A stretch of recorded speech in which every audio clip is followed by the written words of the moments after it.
करून झुळमुळ पाणी ग आत न्हाते या काळूबाई राणी ग करून झुळमुळ पाणी ग आत न्हाते या काळूबाई राणी ग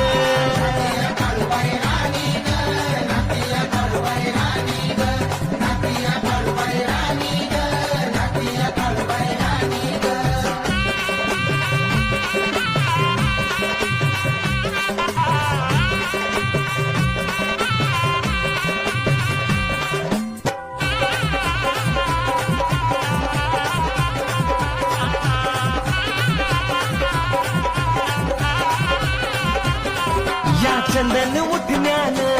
रूप फुलून आलं